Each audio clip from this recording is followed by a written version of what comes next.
Ya Kang, coba kronologisnya seperti apa tuh kejadian waktu unitnya dieksekusi oleh pihak leasing ya? Ya, Apa BFI bukan? BFI. BFI Finance ya. Nah, kronologisnya seperti apa tuh Kang? Ceritain Kang. Kan dia dari awal kata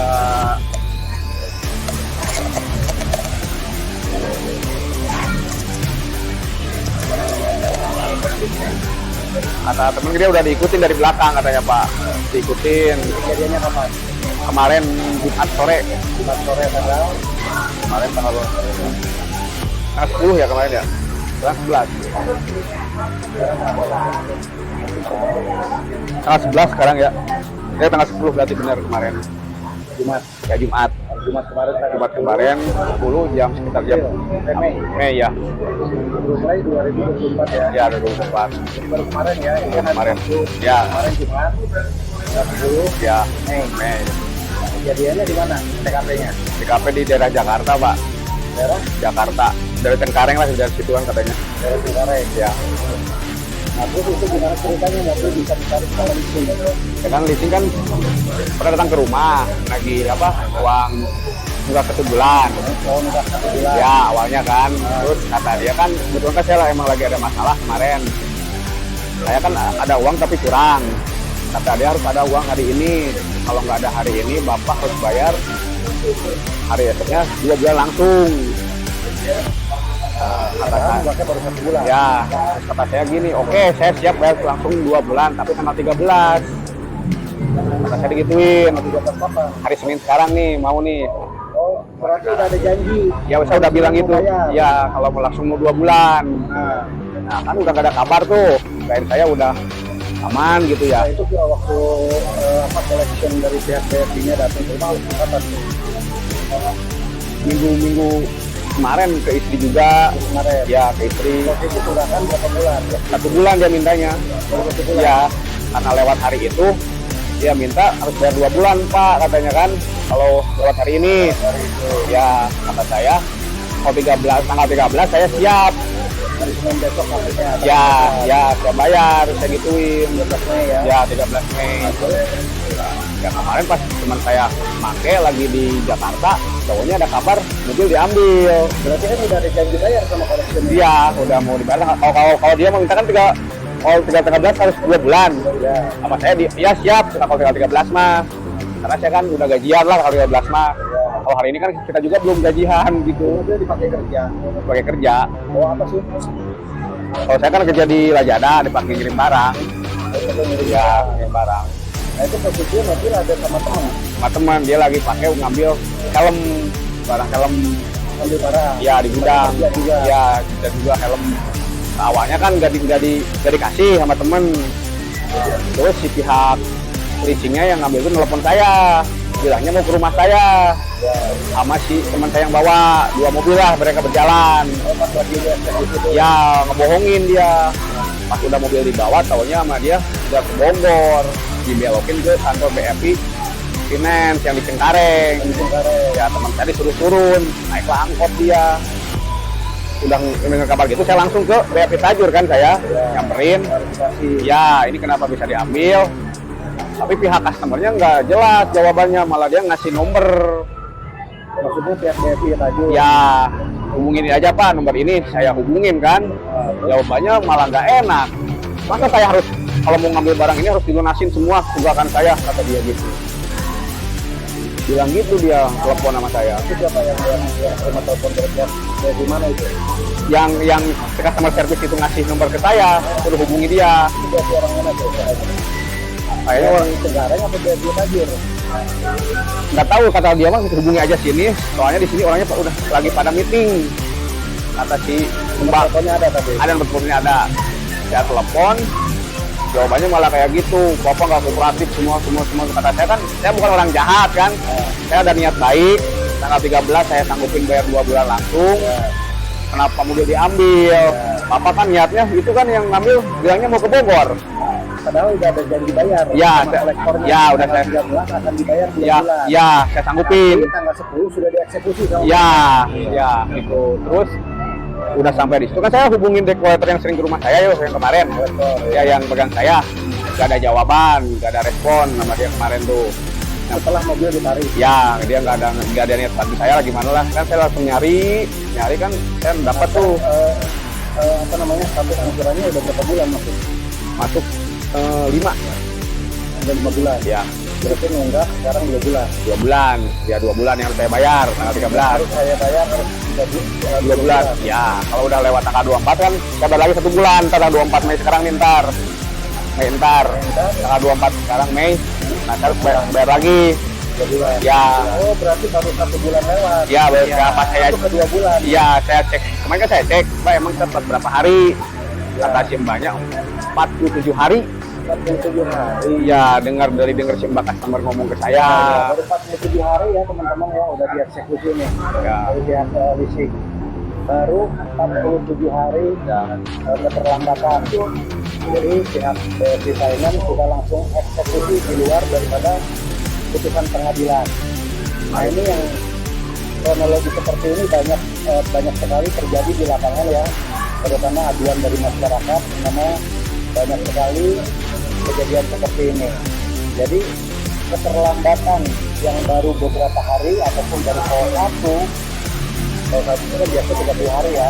Nah, ini baru masuk 40 hari setelah bayar angsuran langsung dieksekusi secara sepihak. Dan sudah ada pernyataan dari pihak BSI bahwa konsumen harus membayar seluruh hutangnya, Ya, pelunasan ya, lunasan. plus sedikit mungkin biaya lain-lain, Betul. biaya denda dan ada biaya data tarif biasanya itu sekitar 15 sampai 20 juta kurang lebihnya ya. Jadi itu sangat memberatkan sekali pihak konsumen. Yang mana perkara ini jarang sekali ya bisa diselesaikan oleh debiturnya sendiri ya, karena kesulitan untuk mendapatkan kepastian hukum. Nah, terus kemudian jadi pihak BSI Tajur sudah ada klarifikasi mengenai permasalahan ini. Ya, tadi suruh hubungi Bahwa nomor. mobil betul sudah ditarik sama pihak BSI Cengkareng. Belum, karena saya yang sendiri yang datang. Nah, Itu kayak nggak tahu. Karena saya kan mobil saya ditarik. Udah lama kan saya disuruh keluar dulu, disuruh nunggu. Katanya lagi ada meeting. Terus saya dipanggil lagi, disuruh hubungi nomor yang dia kasih. Udah saya hubungin, ya pihak yang di Tajur, customer service. Saya hubungin, jawabannya kayak gitu. Disuruh lunasin semua tunggakan kalau mau diambil mobil, kata dia gitu. Saya kan kaget. memang sering terjadi seperti ini malah. Jadi ketika debitur merasa haknya itu tidak dipenuhi oleh pihak debitur, maka akhirnya debiturnya sendiri bingung untuk mendapatkan kepastian hukum ini harus kemana. Nah, saya juga sering mendampingi masyarakat ya dalam hal ini terkait masalah sengketa konsumen, yang mana di lapangan itu sering terjadi hal seperti ini. Sering terjadi. Apalagi khususnya BRI Finance ya, catatan nih, coba tolong diperhatikan ya, untuk menjaga kredibilitas nama baik BRI yang memang sudah sejak tahun 80 sekian adanya berdiri BRI. Jangan sampai namanya tercoreng oleh oknum yang memang ada di tubuh BRI sendiri, yang mana ini bisa mencoreng nama baik lembaga pembiayaan khususnya BRI di sini, yang mengambil langkah secara sepihak. Dan ketika sudah terjadi permasalahan seperti ini, terkadang mereka sendiri sulit untuk dimintai klarifikasi. Seperti contohnya masyarakat yang terjadi ini adalah siapa namanya? Hendra Purnama.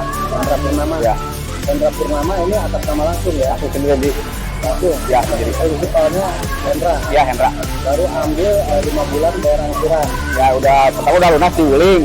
Saya di situ baru 5 bulan di sini di BRI Finance. Ternyata kayak gini gitu. Oh, pertama pernah ngambil di mana? Di Wuling Finance langsung. Ya udah di Wuling pertamanya udah lunas. Saya pindah ke BRI. Tadinya itu juga ada nama saya sendiri juga. Di Lisbeth. Ya, situ. Nah, ini catatannya teman-teman nih. Di Wuling Finance, beliau bayar angsuran sampai selesai. Nah, kemudian setelah lunas di Wuling Finance, di Lisbeth lagi BPKB-nya ke BRI Finance. Artinya ini konsumen bener gitu loh. Iya. Jadi haknya memang dirampas ini oleh lembaga pembiayaan. Jadi di disback ya. Saya juga bilang kemarin saya tuh bukan orang jahat, ada niat baik, saya juga mau kebayar tanggal 13. Masih ada komunikasi dengan pihak Yang kemarin kolektornya. Yang Baik kemarin. telepon ataupun kunjungan tetap masih bisa ditemuin kan. Ya istri saya ada di rumah. Nah, Ya, artinya rumah itu kan memang jelas ada. ya. Nah, terus kerjanya juga jelas. Ya, Terus jelas. itu memang dipakai kerja. Betul. Barang. Ya, Paket yang terpaket. ya. Terus harapannya gimana nih Kang? Siapa namanya tadi? Hendra. Chandra ya. Ya, Harapannya gimana, maunya seperti apa nih Kang? ya harapannya mobil jangan dihilangin kan, kita juga udah niat mau bayar kan, jangan dipersingkat kayak gini. Saya ngehubungin ke siapa bingung saya kan. Ya, untuk mendapatkan perhatian Ya, publik nggak tahu harus kayak gimana. Saya dari kemarin bingung nyari nomor ke sana ke sini, jawabannya gitu semua kan, nggak apa. Karena saya belum, kita kan nggak tahu harus kayak, belum pernah kayak gini soalnya dari awal. Kita kan udah ada niat baik, udah janji tanggal 13 bayar.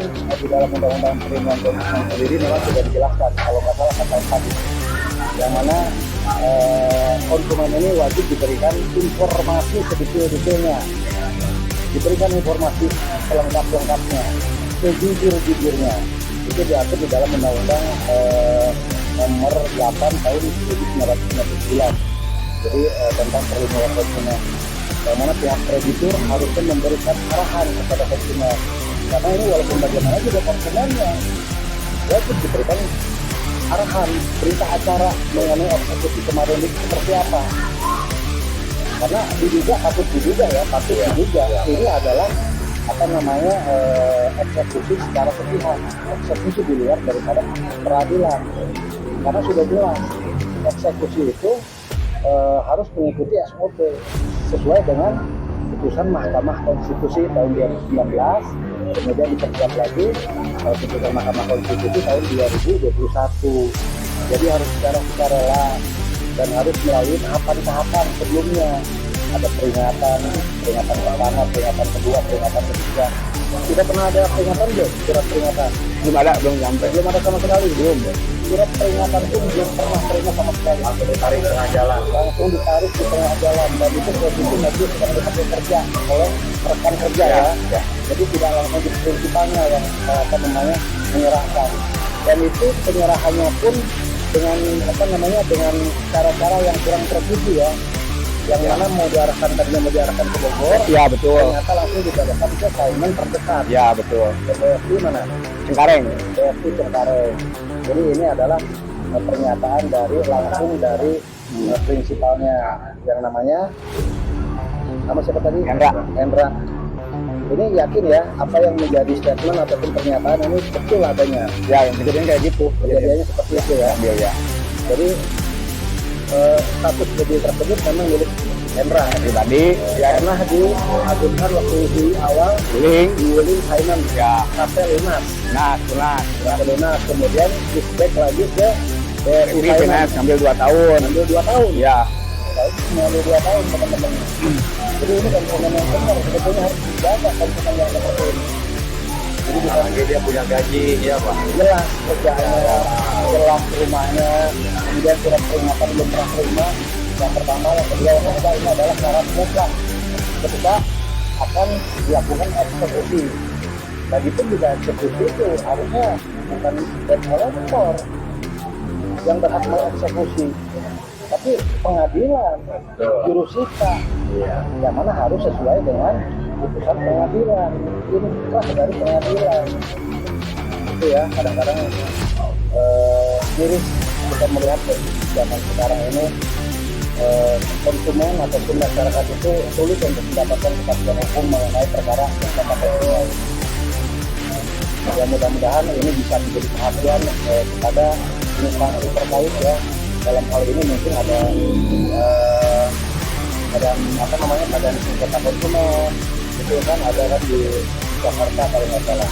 Kemudian dari OJK juga ini perhatian ini Pak, mungkin bisa lebih dimaksimalkan kontrol pada lembaga pembiayaan yang mana harus menerapkan aturan yang tunduk terhadap perundang-undangan.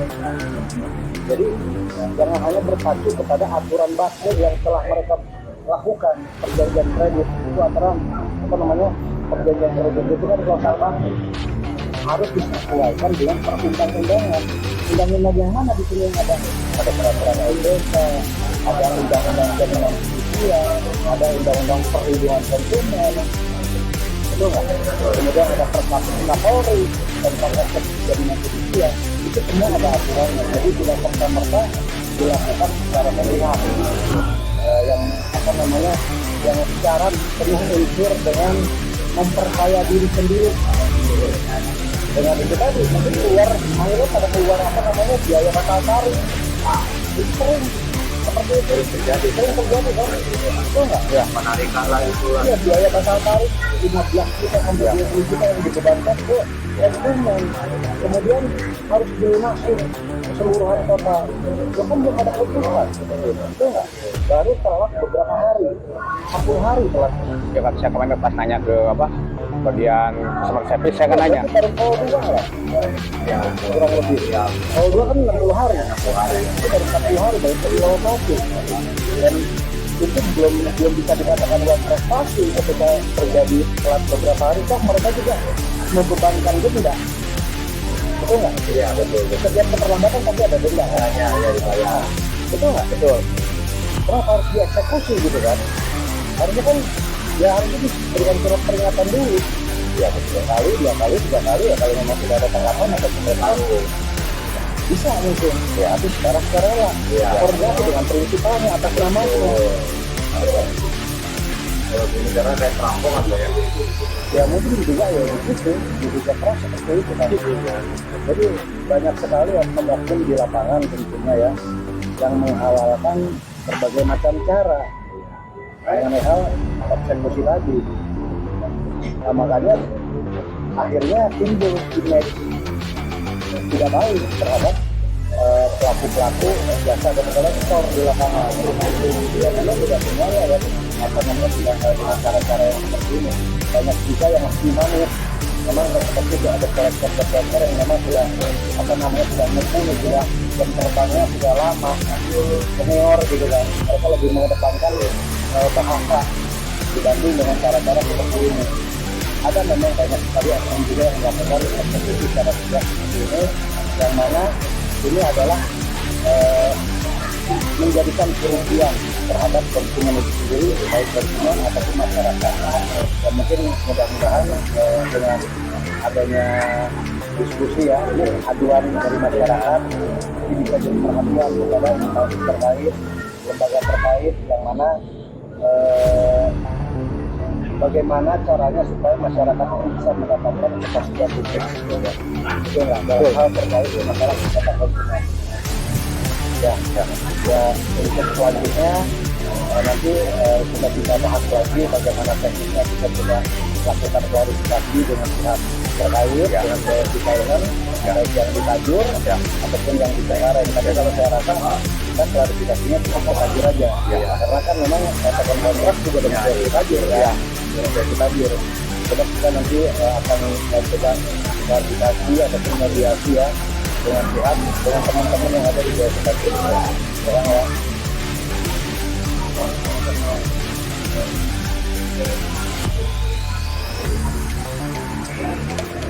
Nah ini teman-teman, ada kejadian unik lagi nih ya, sambungan dari tadi, ini episode 2.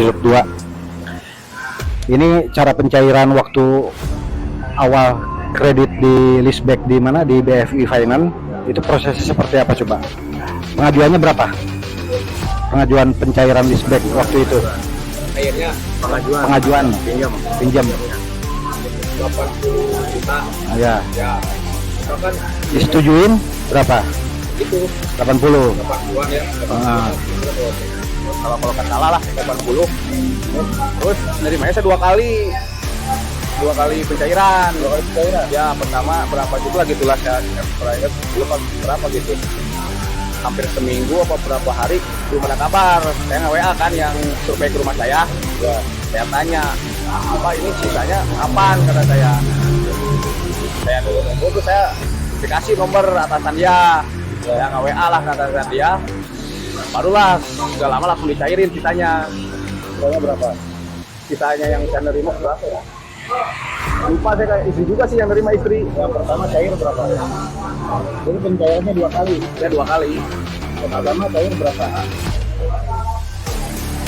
Berapa ya? 15 atau 3 apa 10 gituan lah. Kurang lebih 15 juta. Ya. Nah kemudian seminggu kemudian Sisanya setelah klarifikasi dengan atasannya, ya baru dicairin. baru cair sisanya. Ya alasan apa ya?